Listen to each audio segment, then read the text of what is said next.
Hey everyone, and welcome to another weekly art video. Today, I'm gonna be sharing a beginner-friendly, step-by-step watercolor painting tutorial. I'm gonna be sharing my entire process with you, starting with how I create my preliminary pencil sketch freehand, stemming loosely from a reference photo, to how I apply my masking fluid to keep the flowers and the white petals protected for me as I paint the background, to all of my favorite watercolor painting techniques that I used to create this white flower piece. Just as a heads up, for this one, I did bring in a couple of extra tools or supplies that I don't usually bring in with every single watercolor painting, and these supplies are masking fluid and white gouache. With all that said, let's go ahead and jump straight in. So first things first, we need to create some sort of preliminary pencil sketch so that we can move forward to the painting process. I'm gonna do this freehand. I'm gonna be using this reference photo right here, which you can feel free to download via the link below. When I am creating my preliminary pencil sketches, I am not looking to create a carbon copy of the image that I am looking at. I am changing things slightly, making some things a little bit smaller, a little bit larger,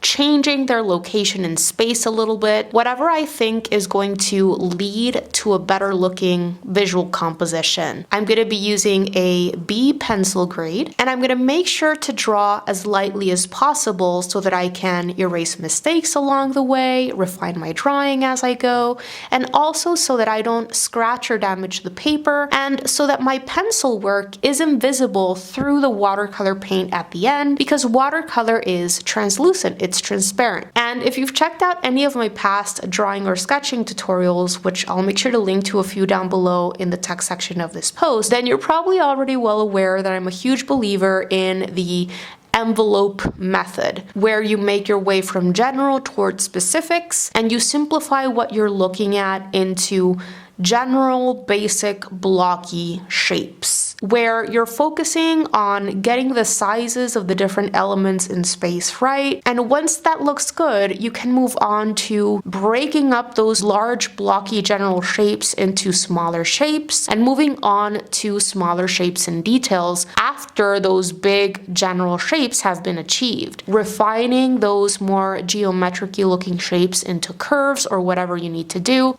And these two flowers have different perspectives. They have different orientations in space. This one in the back, we're seeing more from not a completely profile view, but it's more facing away from us.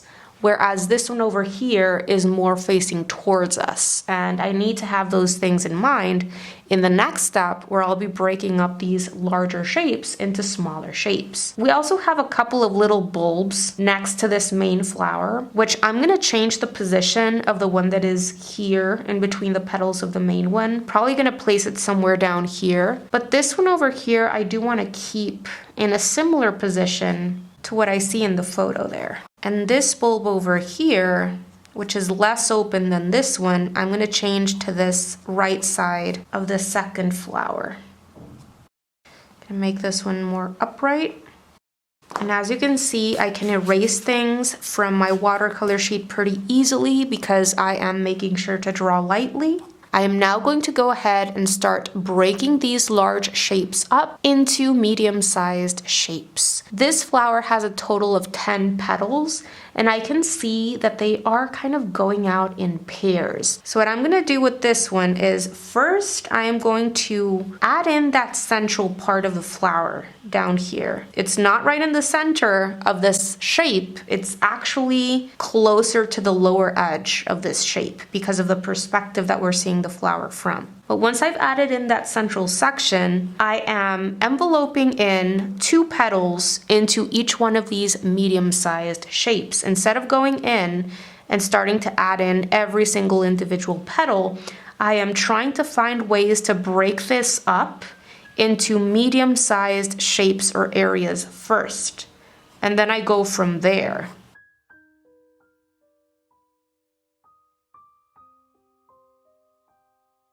I'm observing the shapes created by the negative space in between these groups of petals.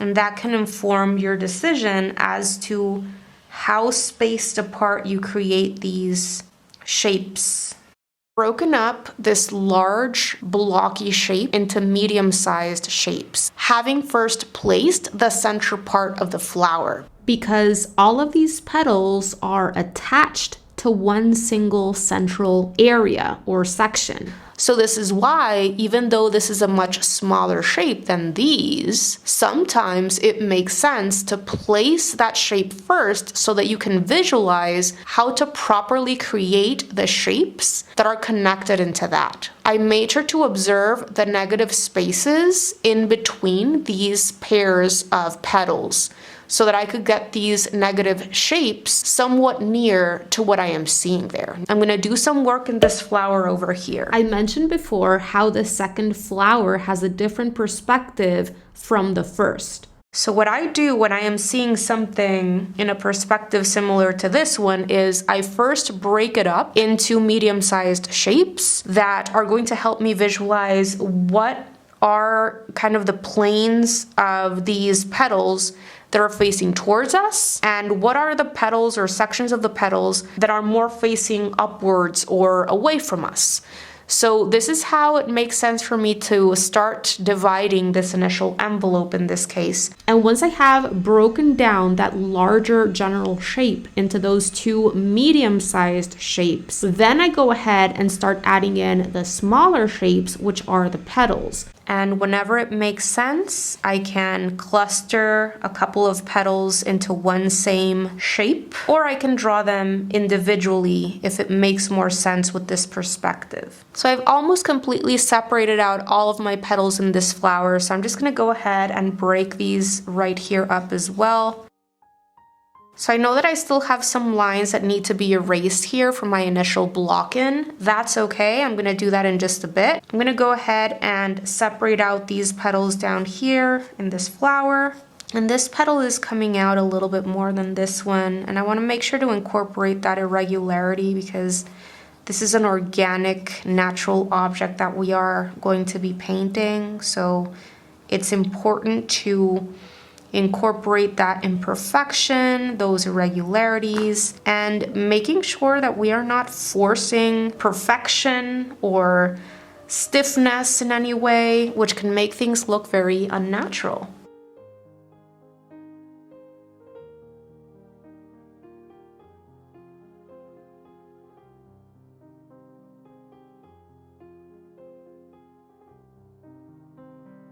All right, and finally we have the two little bulbs. And in the bulbs, I'm just gonna create a few lines to hint at those separate petals within those bulbs that are still closed. And I'm gonna be adding leaves and stems. I wanna make sure that the stems are not very stiff or straight. I want them slightly crooked at a slight slant.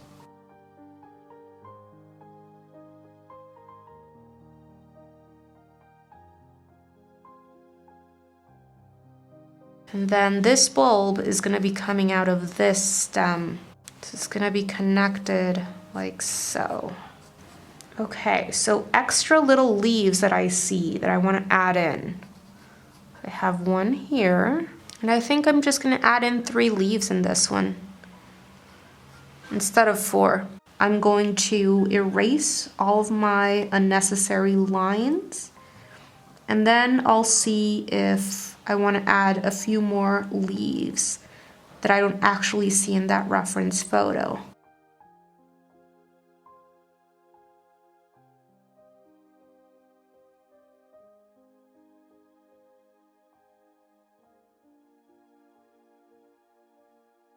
These are 2 bulbs. This one is actually starting to open, so it will have some white there. And this one is still closed. And then I added in these 3 leaves as an extra. This one here, we're seeing a little bit more from the side, so I didn't add in that central vein. Whereas these 2, I did add in a little bit of a central vein. As a last thing here, if you'd like to lighten your sketch, I'd recommend using a kneaded eraser. It's very easy to remove some excess graphite and make your sketch lighter by just tapping your kneaded eraser over your sketch to remove some of that graphite. Finally, I'm gonna add in the little stamen that are coming out of the center part of this flower. I'm not gonna be adding in the line, just the little yellow shape in the tip there. With my pencil sketch ready, it is time to get started with the placement of my masking fluid. And to place my masking fluid, I have 2 old multimedia brushes on hand, as well as a toothpick, which I'm going to be using for very narrow, kind of tapered sections or pointy sections of certain shapes, or thin lines connecting stems to leaves, that kind of thing. Of course, if you have something like a masking fluid pen, then there is no need for a toothpick. I would never recommend using your good watercolor brushes for placing your masking fluid. Masking fluid can completely ruin and destroy your paintbrush bristles. So if you have cheaper brushes or brushes that maybe you would be throwing away, I'd recommend using those. And what I do is I place some dishwashing liquid or hand soap in the palm of my hand, and I cover up my paintbrush bristles by running my bristles over that soap and coating them with that soap. And then I go ahead and start dipping my paintbrush in my little masking fluid container. That soap is going to coat and protect those bristles. However, this doesn't offer complete protection. Even if you do something like this to keep those bristles protected for longer, they are still going to get damaged over time. So what I am doing here is I am blocking out or masking out all of the flowers in their entirety. The white petals, the leaves, and the stems. And when I'm done masking all of these out, I am going to be doing some splattering using a slightly larger brush. Trying to apply my masking fluid in a thin coat. When we're painting white objects or white animals that have white feathers or white fur, with watercolor, it's essential to use the whiteness and the brightness of the paper to help us develop not only the highlights, but also that look of those lighter values throughout these objects or subjects. White objects and animals have a light local value. And when we're painting with watercolor, it's not like when we're painting with acrylics or oils that are opaque painting mediums, which require that we bring in white paint. With watercolor, we don't need white paint at all. We're actually making use of the translucency or transparency that's characteristic of this medium in combination with the whiteness of the paper underneath, and using the paint at different translucency levels to create those different values that we need. And so it's incredibly important that we plan for and protect those very, very light value areas that we're looking to develop. If we start covering up those areas, even with a very pale color, the object or the subject might end up not looking white. And so masking fluid is incredibly helpful when we're painting white objects or subjects, because once we have masked out these areas, we can paint other areas more freely, like for example, in this case, the background, without feeling like we have to walk around eggshells in order to keep those light value areas protected. Is masking fluid necessary to paint white objects or subjects? No, it's not. And will it add extra steps to the process? Yes, it will. However, it will speed up other parts of the process because we're able to paint other areas more freely, and then we remove the masking fluid and those white sections of paper that we need in order to communicate the color of the object or subject have been protected for us. If you use colorless masking fluid like the one that I am using today, when you first place your masking fluid on paper, it looks opaque and milky. And as it dries, it becomes more transparent, kind of like a yellowish transparent film. And that's when you know that it's dry, and then you can start painting over it. I love bringing in toothpicks as an alternative tool to place my masking fluid. I'm gonna mask out these very thin stems, making sure that as I am pressing down with my toothpick, I'm not scratching or denting my paper in any way, because that's something I wouldn't be able to fix masking out the pointy, narrow sections at the tips of these leaves. And finally, I'm going to be bringing in a slightly larger, round, cheap, old multi-purpose brush, and I'm going to be using it to do some splattering. I coated it with dishwashing liquid again, and I'm just going to do some splattering for interesting texture in my background. I'm going to go ahead and rinse out these brushes right away because otherwise, even though they've been coated with soap, they can still get damaged. I'm then going to allow everything to dry completely, and then we're going to get started with painting in our background. All right, everything is completely dry and I can now get started with the painting process. I really just brought in 6 different colors. You by no means have to use these exact same colors that I'm going to be using to arrive at great results. Just use whatever you have that is most similar to the ones that I'm going to be using, and your painting is going to turn out awesome. So I'm going to swatch out these colors for you right here. First color I'm going to be using is Windsor Lemon. It's a cool yellow that looks like this. The second color that I'm going to be bringing in is Hansa Yellow Deep, which is a warm yellow that looks very much like an orange.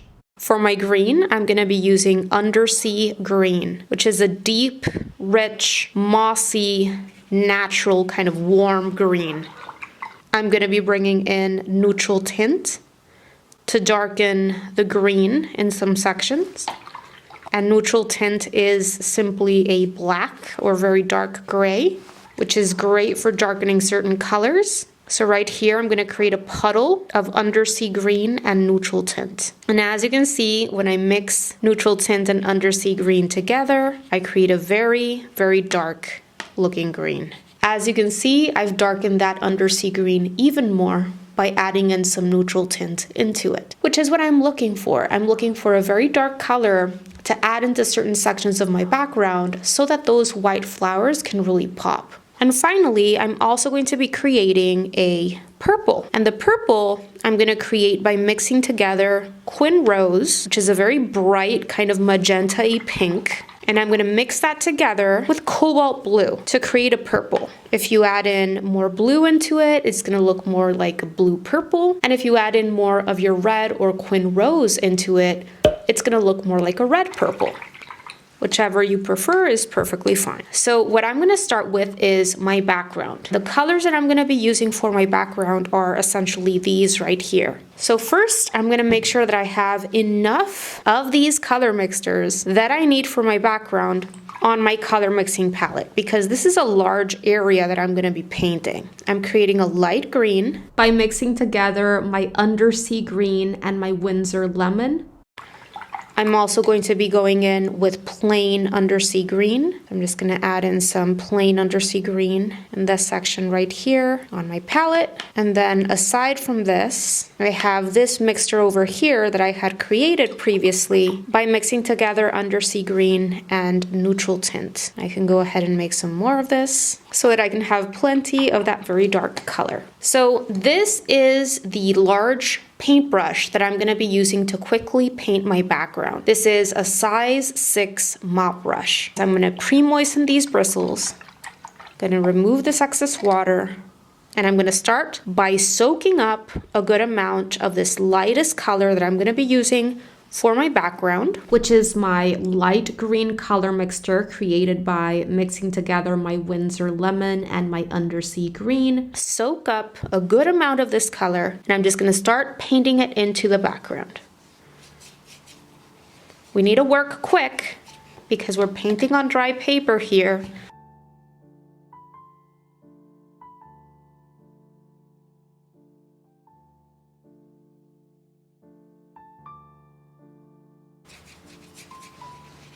At times, I dip my paintbrush in my container of water, and I am just using water in my paintbrush to distribute that pigment throughout this paper.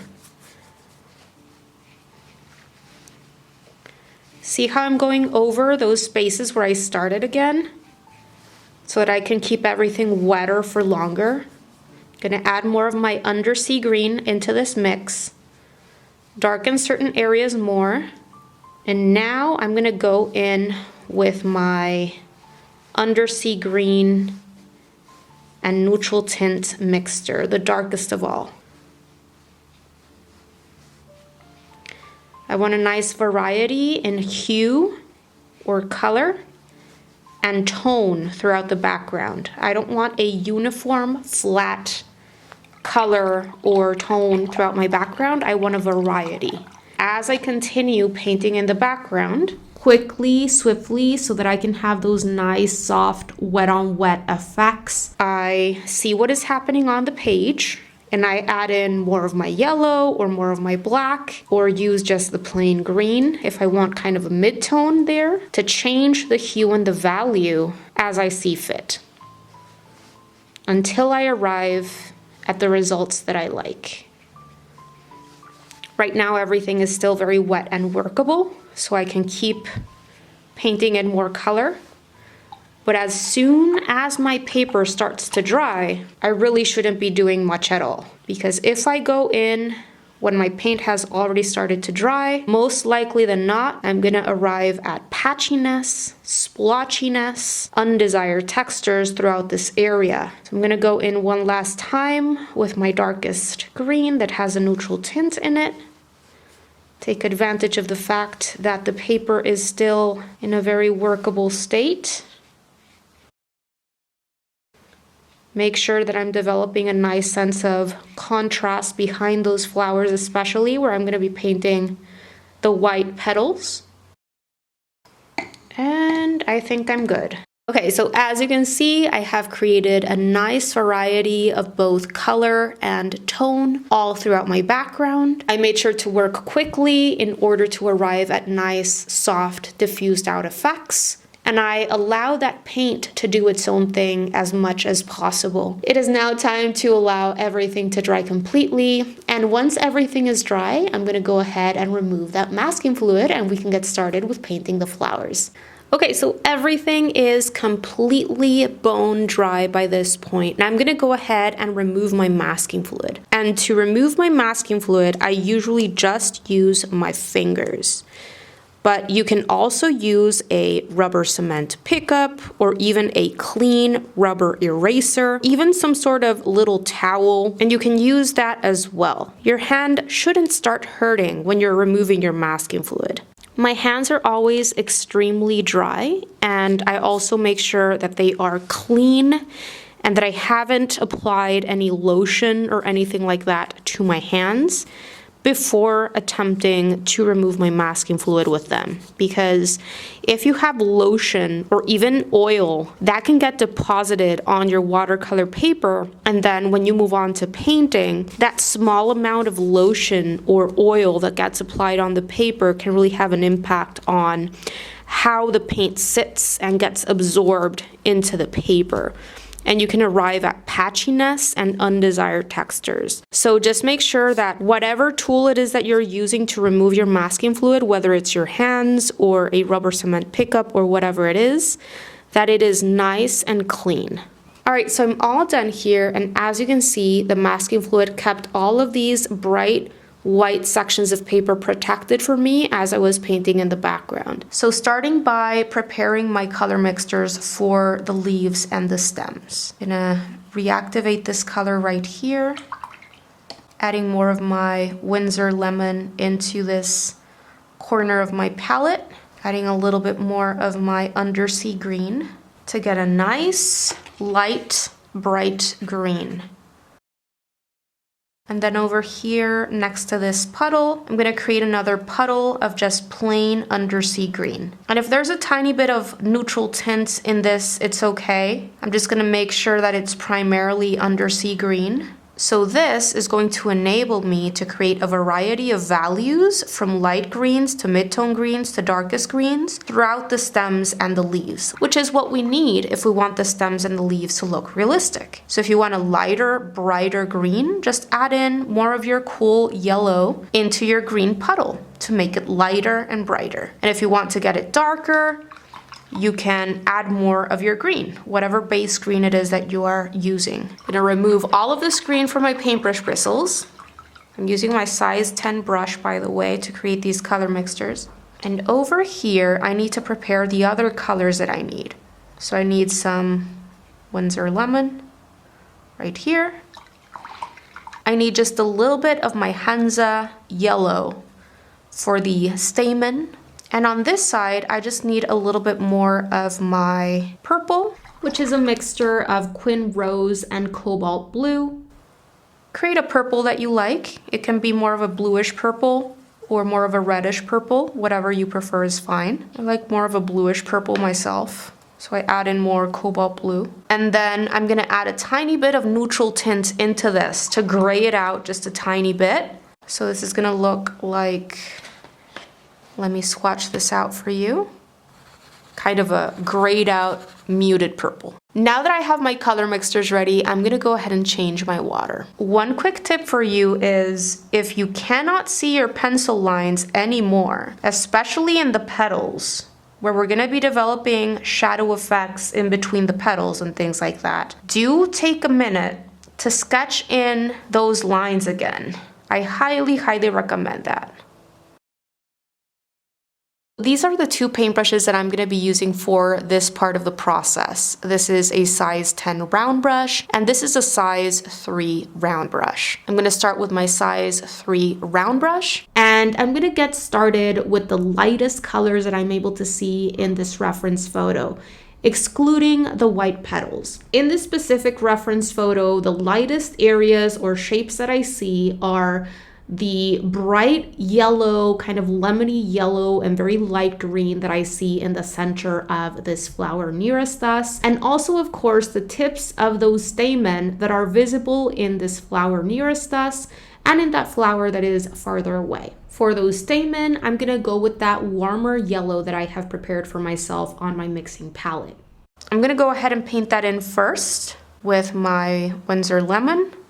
I go in and paint that color with little scribbling motions. And once I have enough color there, I remove that color from my paintbrush bristles and I go back in with just water in my paintbrush to soften that color a little bit. And also to keep that first layer of paint wetter for a little bit longer. Going to add in a little bit of undersea green into my yellow because I see a little bit of a greenish hue. Dropping it into some sections. And then I rinse out that color from my paintbrush bristles and I'm going to use a little bit of this warmer yellow. You can see how my purple is starting to seep into this puddle. And I'm going to paint in the tips of the stamen. It's okay if this warmer yellow, orange looking color starts bleeding into certain sections of the center of your flower where you have that green and that cooler yellow. That's perfectly fine. I also see some of those tips in this flower over here. I'm just gonna add some of those in. So now I'm gonna go ahead and start painting in the stems and the leaves. So I'm gonna switch on over to my size 10 round brush and I'm gonna start with my lighter green, which is my mixture of Windsor Lemon and Undersea Green, heavy on the Windsor Lemon. You can see how watery this color mixture is. And I'm gonna start painting in the stem and the leaves. Notice how I always make my way from the lighter color that I've prepared for the area on hand towards the darker color, developing that wide range of green values that I'm after. Dropping in a little bit of a darker green in some shadow sections that I'm gonna be developing. All I did was I added a little bit more undersea green into the mixture and dropped in that darker green in those shadow sections that I'm going to be developing while that initial lighter green was still wet.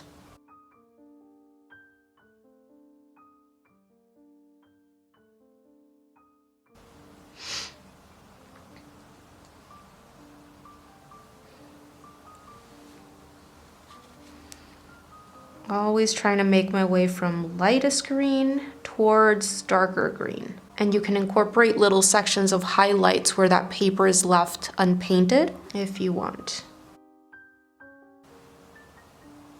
Adding in a little bit of a darker green to create that soft diffused out effect while the paint is still wet.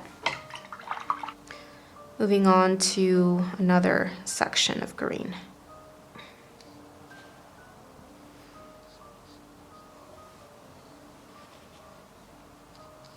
Sometimes I'm just going in with water in my paintbrush because I don't want to go in with super saturated color initially.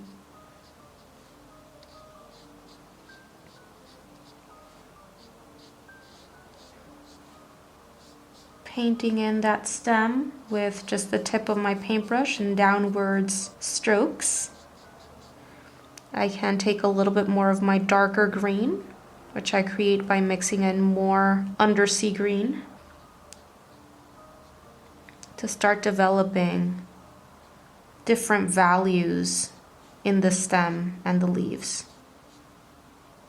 And because I am working quickly and I'm making sure to drop in the darker green while that initial layer of lighter green is still wet, I am getting nice diffused out soft effects. All right, I'm gonna switch on over to my smaller brush to paint this in because this is a pretty small shape. Starting with my lighter green, which is heavy on the Windsor lemon. I'm gonna go ahead and start painting in this leaf. And you can see how I'm not trying to very deliberately fill in the white shapes created by the masking fluid. I'm actually leaving some sections of paper shining through, and that's great because those end up looking like highlights. Add a little bit more undersea green into the mixture to darken it a bit. If you want to darken it even more, add more undersea green. Switching on back to my larger brush, and I'm going to work on the missing stem and leaves on the right. Adding more Windsor lemon into my green mixture to lighten it and make sure that I'm going in initially with a lighter green, making my way down quickly.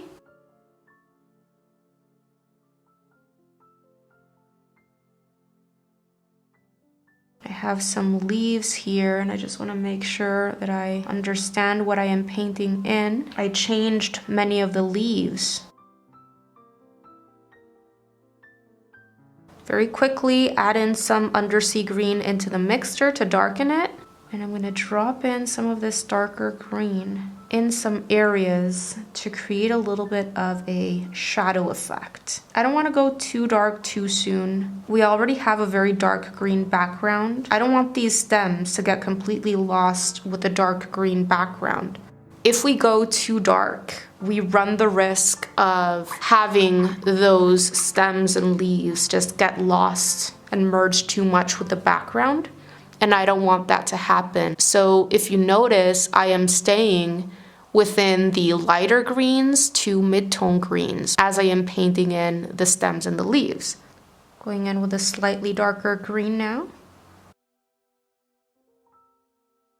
Sometimes I like hinting at that middle vein, even in this first layer, but we're gonna be adding a little bit more detail in a second layer after this dries. Finally, there's another little bud down here. So I go in initially with my lighter green mixture that has a lot of yellow in it. Going in with just water in my paintbrush. Now I add in a little bit more of that undersea green into the mixture. And that's it. Before moving on, I took a moment to clean out that section of my mixing area where the purple was starting to merge into my yellow-orange. I'm making more of my purple here, and I'm gonna add in a little bit of neutral tint, grayish purple. Something I'm noticing before moving forward that I want to correct is this little section right here. There is a triangle that I should have painted when I was painting in the background, and I didn't. It's that negative area in between these two petals. So before starting my work with the petals, I'm just going to go ahead and using my smaller brush, I'm going to just make a color that is similar to the color that is right there, right beside the section, which is green and neutral tint for the most part. And I'm just gonna go in and paint that in. So if this happens to you, just know that you can fix it. It's no problem. I'm gonna remove this color from my paintbrush bristles, remove that excess water with almost no water in my paintbrush at all, just soften that edge.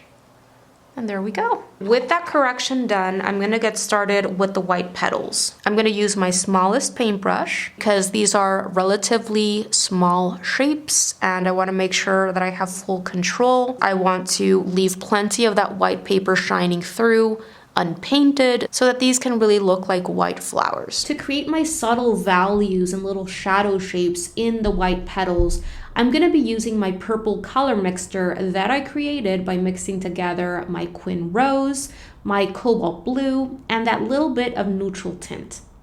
Have to leave a good amount of that white paper shining through, and I would highly recommend making sure that you're going in initially with a very watered down grayish purple.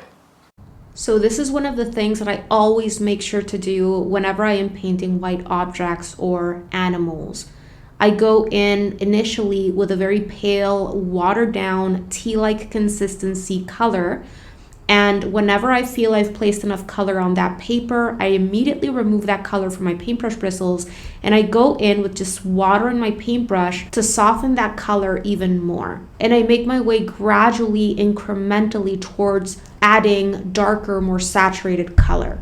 And I start with these petals because they are the darkest in that reference photo. And it makes sense because they are facing away from the light, or at least these planes of these petals that we're able to see from this vantage point are facing away from the light.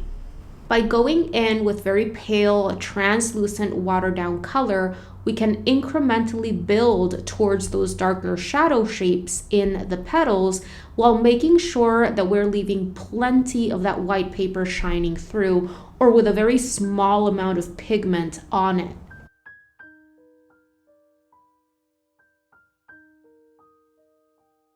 If you find that you go in with too much pigment too quickly, remove that color from your paintbrush bristles and go in with just water in your paintbrush and soften that color. Once I'm done painting in that initial layer for those 4 petals nearest us, I jump on over to developing some pale values in the tips of these petals opposite to these, on the other side of the flower, the ones that are actually catching most of the light. I'll be painting in some color later, right above the first petals in that central section of the flower. But right now, I need to allow those first petals to dry. If I start painting in that central section now, then that color that I paint in is just gonna merge into those first petals that are still wet.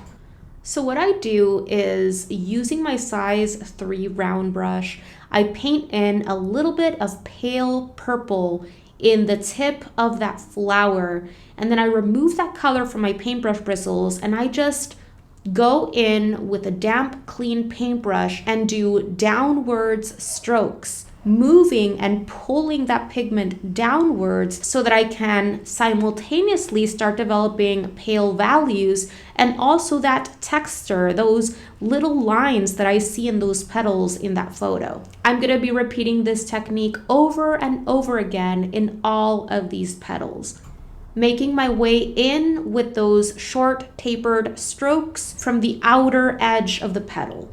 At this point, I notice that I'm going to have to go in and paint some dark green in between some of these petals. I noticed that as I was painting in the background, again, I skipped over painting in some small negative shapes in between some of these petals. So I just make a mental note so that I can make sure to fix that before moving forward to the next part of the process. Placing that paint at the top and sweeping a little bit in, just water in my paintbrush. Okay, so now I'm looking at which petals are overlapping which in that reference photo. I'm going to create a little bit of a shadow effect where I have a petal covering up a section of another petal.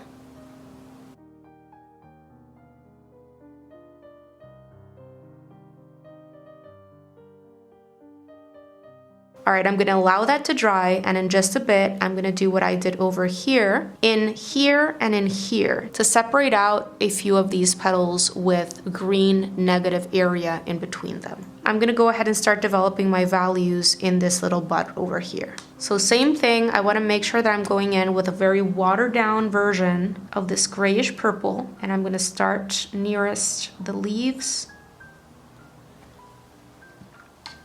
where the leaves would be creating a little bit of a shadow on the white petals that are starting to pop out from there.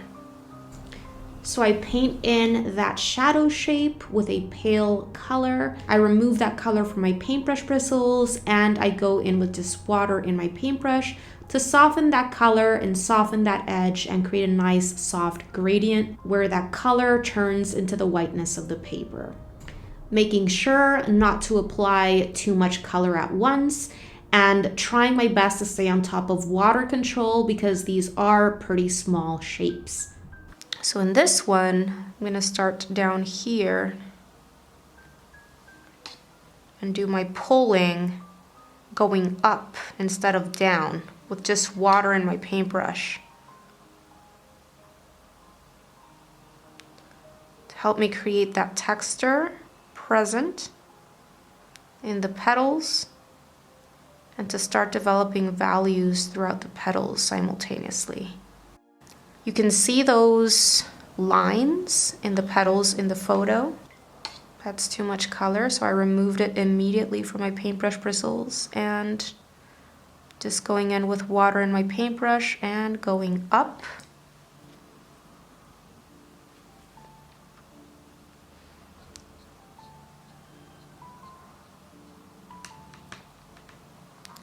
Adding a little bit of a value in the upper sections to create a little bit of a curving effect going away from us. I'm going to move on to the other petals. Making my way up and away from the central part of the flower. So this first layer of purple is really super light. And we're not covering up the entire thing. We're leaving plenty of white paper shining through.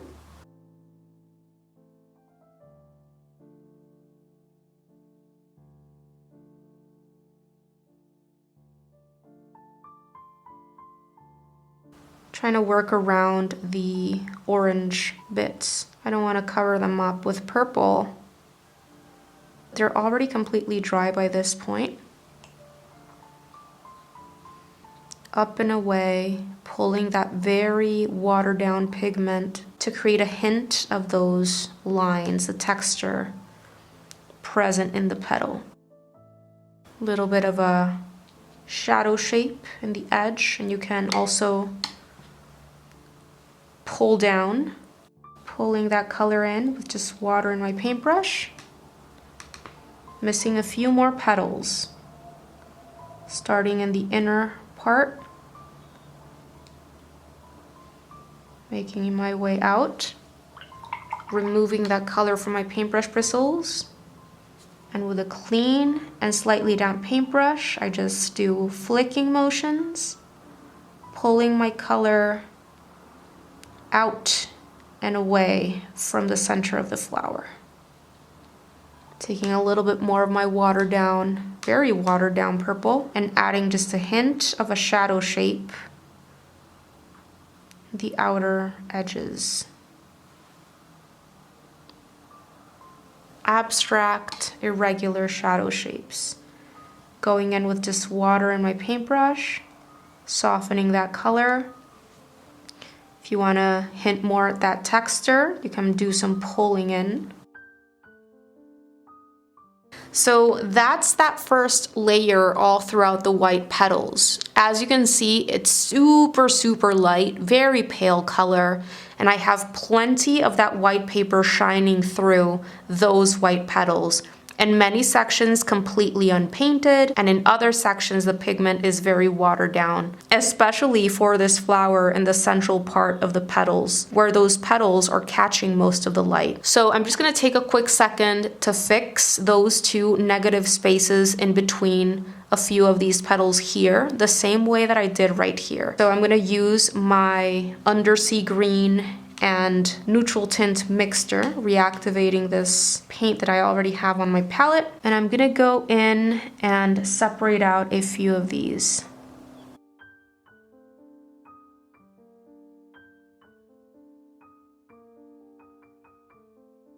Removing that green from my paintbrush bristles, and there are a couple more things that I wanna do. I want to work on a second layer in the stem and the leaves to add in a little bit more of a shadow effect in some areas and to add in a little bit more detail, especially into the leaves.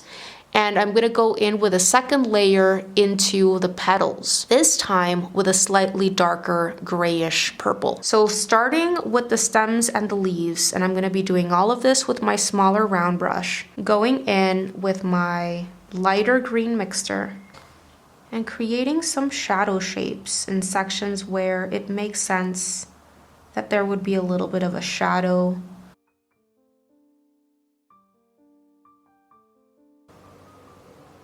Adding in a little bit more detail into some areas. As I said before, I don't want to darken too much because I don't want to have the stems and the leaves merge too much into the background. Because I'm painting on dry paper, the edges of the shapes that I'm painting in are sharp and defined. So whenever I want to soften the edges of any of my shapes, I just go in with a clean and slightly damp paintbrush and run the bristles of my paintbrush over the edges that I'm looking to soften. Every time I'm going in and creating a darker shadow shape over an area, I'm always taking into account and observing the color and the value that I've already developed in that area with that previous layer. Because if I go in with super dark saturated green over a light color background shape, there's going to be a lot of contrast created, and that little shadow shape or line or whatever it is that I add in is going to be very stark looking, and it's going to really pop out and distract the viewer. And these shadow shapes that I paint in and this detail, I just want to keep it subtle. I want to keep it simple. And I don't want to add too much detail that it distracts away from the white petals or competes too much with the petal sections. Also make sure that any lines that you add in are not super stiff and straight.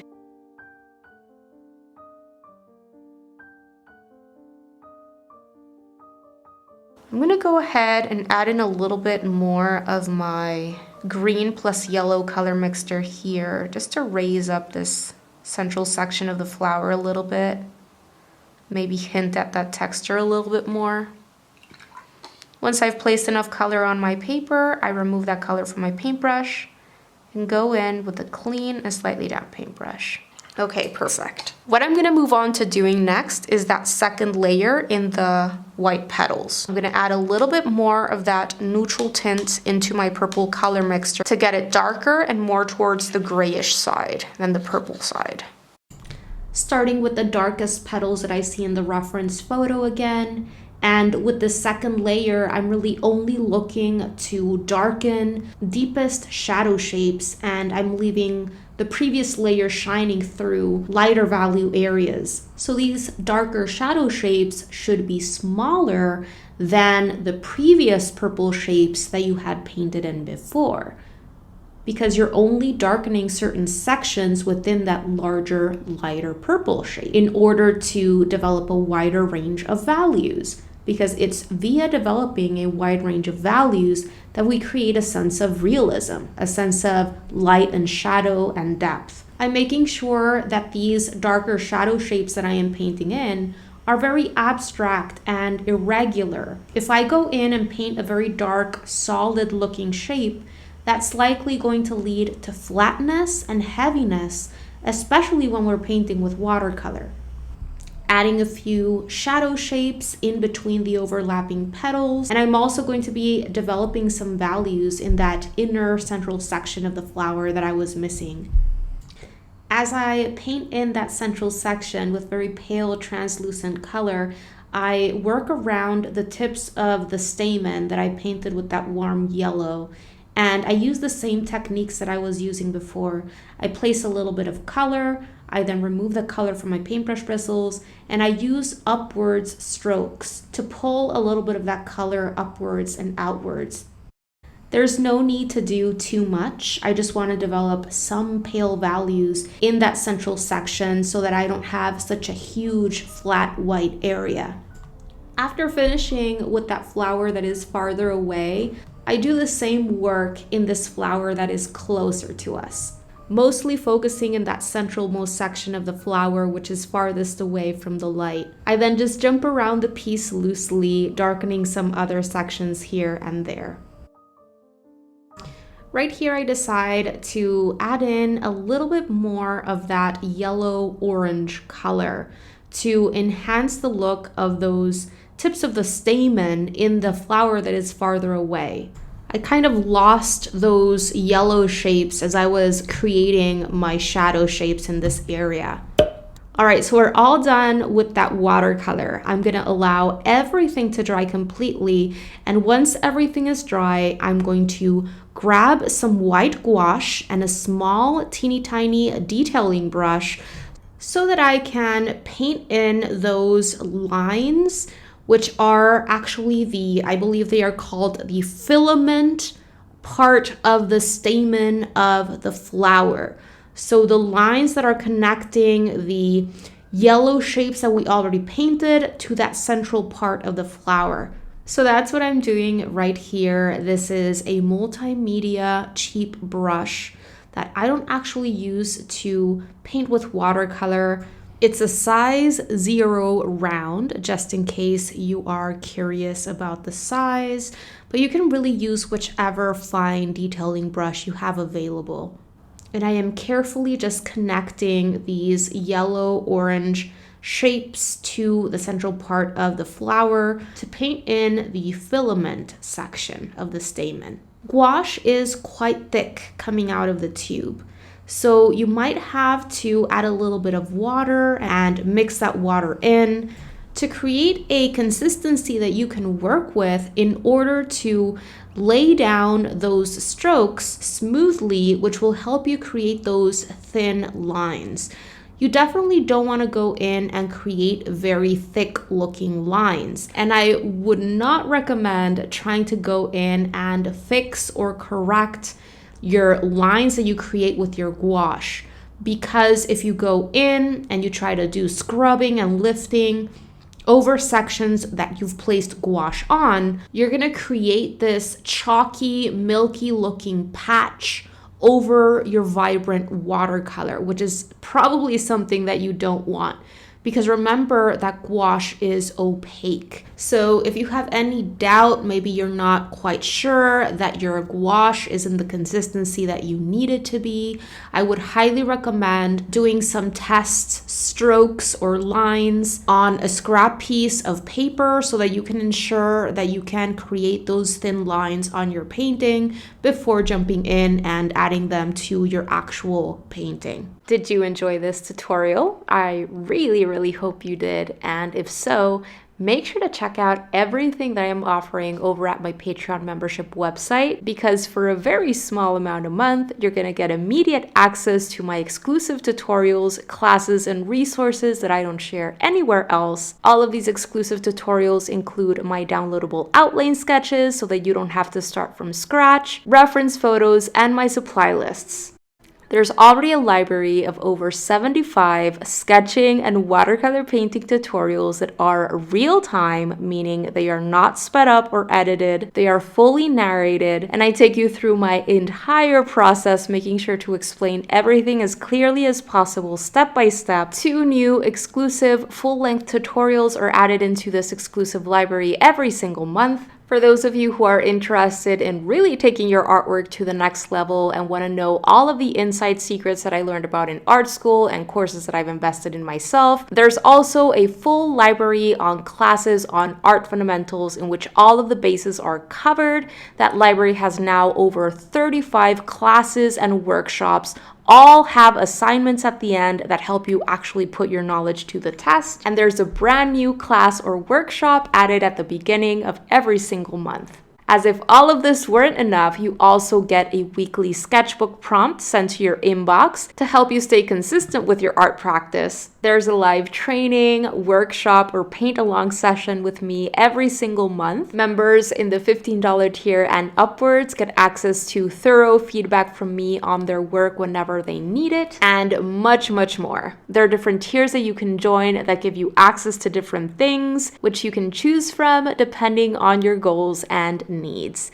So go ahead and check it out. I'm going to make sure to leave a link where you can find out more down below in the description box of this video. And I would love, love, love to get to know more about you and your work and have you join this innermost art community of mine. All right, you guys, that is going to do it for today's video. I really, really hope that you enjoyed it and that you found it helpful. And if you did, pretty please make sure to give this video a thumbs up because it really helps support the work that I am doing here on YouTube and helps others get to know about my channel. Thank you so much for watching today. Don't forget to subscribe and click on that little bell so that you can be notified of when I share my new videos, which happens every single week. Have a beautiful rest of the day and see you soon. Bye guys.